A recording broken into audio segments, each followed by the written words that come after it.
Es sabido que el llamado descubrimiento de América por los europeos tuvo que ver con la búsqueda de un camino comercial al Asia suroriental frente a la obstrucción de las vías tradicionales al Medio Oriente, que en ese momento habían caído bajo dominio otomano.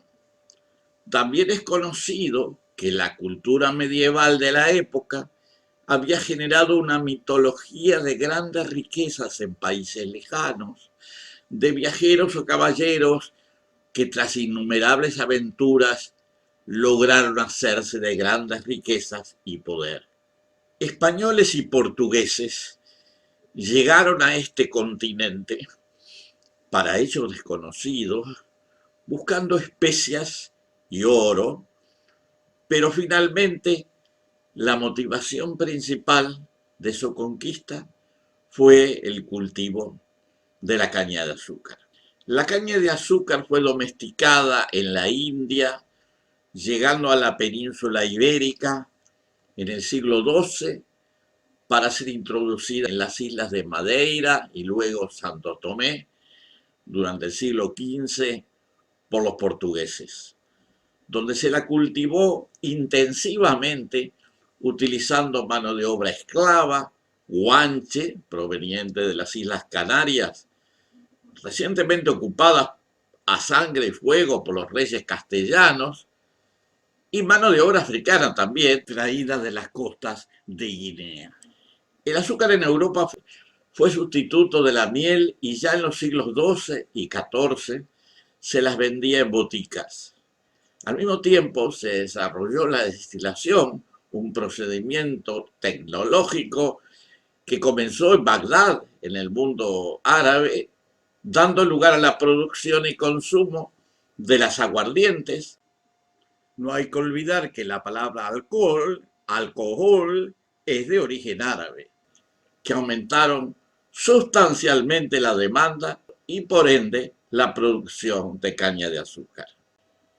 Al terminar la década de 1450, el azúcar de Madeira se vendía en Londres. En 1493 había 80 ingenios que producían 18 toneladas anuales. Las pingües ganancias obtenidas por la venta del azúcar en Europa permitió a los portugueses y sus socios españoles, castellanos, financiar las ulteriores expediciones, entre ellas las que habrían de culminar con la conquista del continente americano. En todos los lugares apropiados, tanto españoles como portugueses establecieron plantaciones de caña de azúcar, utilizando para ello la mano de obra esclava de los nativos que habitaban esos países. Los españoles esclavizaron decenas de miles de taínos y caribes en las islas que controlaban, Haití, Cuba, Puerto Rico, etc. Y los portugueses hicieron lo propio con poblaciones Tupiniquín, Carilló, Tupinambá, Caeté y otras en la costa de Brasil. La eliminación de la población indígena original de estas comarcas azucareras tuvo lugar muy rápidamente. Los taínos de Cuba y Haití fueron reducidos de millones a cientos en menos de medio siglo. Los portugueses obraron de modo parecido en sus dominios del Brasil, eliminando las primeras naciones de toda la costa nordestina, desde Ceará hasta Ilhéus, en poco más de 50 años. Igual destino corrieron los Carillá y otros grupos de las costas meridionales, alrededor de las colonias de São Paulo y São Vicente. A principios del siglo XVII, españoles y portugueses habían matado directa o indirectamente más de 10 millones de personas, despoblando vastas comarcas y dificultando el desarrollo de las mismas actividades productivas que se basaban en el trabajo de dichas poblaciones. Así se vaciaron las islas del Caribe y las costas del Brasil, comarcas densamente pobladas en tiempos anteriores al influjo invasor. La falta de mano de obra que ellos mismos habían provocado terminó provocando gran preocupación entre los colonos españoles y portugueses, que ya no tenían esclavos indígenas a quienes explotar en las plantaciones, ingenios, minas y servicios varios. Como consecuencia de ello, se comenzó a recurrir en forma cada vez más frecuente a esclavos capturados en tierras africanas para cumplir las tareas que los indígenas eliminados ya no podían cumplir. El tráfico de esclavos era una antigua y triste historia en África, desde tiempos muy antiguos. Los sucesivos reinos marroquíes del Magreb y los sultanatos de la península arábica y costas del Océano Índico se dedicaban al comercio de esclavos desde los siglos XI y XII. Este tráfico se destinaba a los reinos e imperios mediterráneos y europeos de la época a cambio de metales, telas y otros productos manufacturados. Muchos de los esclavos así incorporados al mercado eran de origen africano, pero no exclusivamente. Las sucesivas guerras permitían capturar esclavos de muchos orígenes geográficos y étnicos. Durante los siglos XII al XV, las clases pudientes y élites de los países europeos occidental y de los países musulmanes del Mediterráneo se habían acostumbrado a utilizar esclavos africanos, generalmente provenientes de los territorios de África Occidental y de Guinea. De acuerdo a Herbert S. Klein, se calcula que entre 5.000 y 10.000 esclavos por año recorrían el trayecto entre África subsahariana y los países del Mediterráneo y Europa. Esto implicaba que al cabo de los 6 siglos previos a la llegada de los portugueses a África Occidental, no menos de 3 millones de africanos fueron exportados fuera del continente. Las caravanas que transportaban varias mercancías y esclavos utilizaban la vía transsahariana. En época en que dichas rutas estaban controladas por los marroquíes, el infame comercio se originaba en ciertas bandas de secuestradores organizadas a partir de ciertas poblaciones del Sahel, especializadas en este tráfico, incluyendo los tuaregs, los fulani y otros grupos de la orilla sahariana.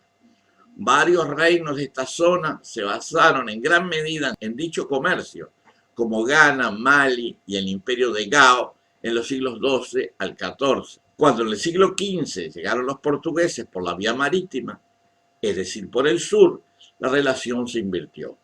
A partir de ese momento, la tarea de captura quedó en manos de las poblaciones costeras y los atacados fueron los pueblos del interior.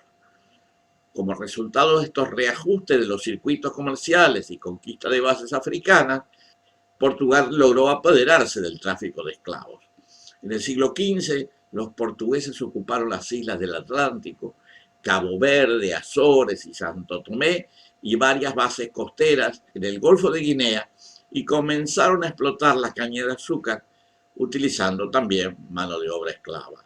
Cuando se establecieron las primeras plantaciones de caña de azúcar en América, ya se encontraban los portugueses firmemente establecidos en Guinea, en San José de Minas en 1454, por ejemplo, y también en el Congo a partir de la llegada de la expedición de Diego Cao, que fue entre 1484 y 1486.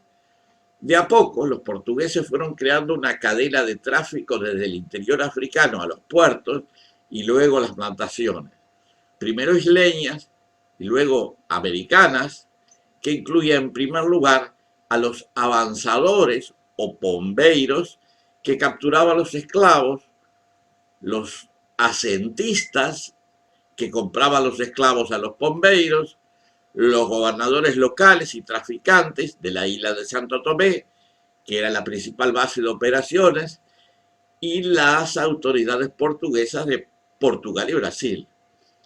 Hasta 1500, la exportación de esclavos desde las colonias portuguesas en África no sobrepasaba las 1000 personas anuales.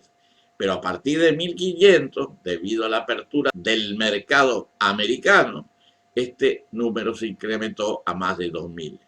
A partir de 1576, cuando los portugueses se establecieron en la colonia de San Pablo de Luanda, en África, el tráfico se desplazó a esta colonia, produciéndose un incremento generalizado de los números exportados. El comercio de Angola y de la costa de Mina, o sea, Dahomey, dirigido sobre todo a las zonas azucareras de Brasil, y el de Guinea más bien se orientó a Cartagena de Indias y al Perú. Los puertos del Río de la Plata, de fundación más tardía, recibieron esclavos embarcados en Angola y Mozambique en la costa oriental del continente. A pesar de la antigüedad del comercio de esclavos en África, cuando llegaron los primeros portugueses, muchos pueblos costeros de África Occidental ignoraban el origen y los propósitos de los recién llegados. Estos hombres pálidos eran simplemente burdele, o sea, hombres del mar. Hay versiones tradicionales que dan cuenta de la sorpresa de los africanos ante la llegada de los europeos. Vieron una gran embarcación aparecer en el ancho mar. Esta embarcación tenía alas blancas, brillando como cuchillos. Hombres blancos salieron del agua y dijeron palabras que nadie pudo entender. Nuestros ancestros tenían miedo. Decían que eran Bumbí, fantasmas de los muertos. Los echaron de nuevo al mar con sus flechas, pero los Bumbí escupieron fuego con un ruido de trueno. A partir de ese momento se desencadenó el saqueo. Comentaba un rey del Congo: ladrones y hombres sin conciencia llegan en la noche para llevarse los hijos de nuestros nobles y vasallos, tentados por el deseo de poseer los bienes y mercancías de los portugueses.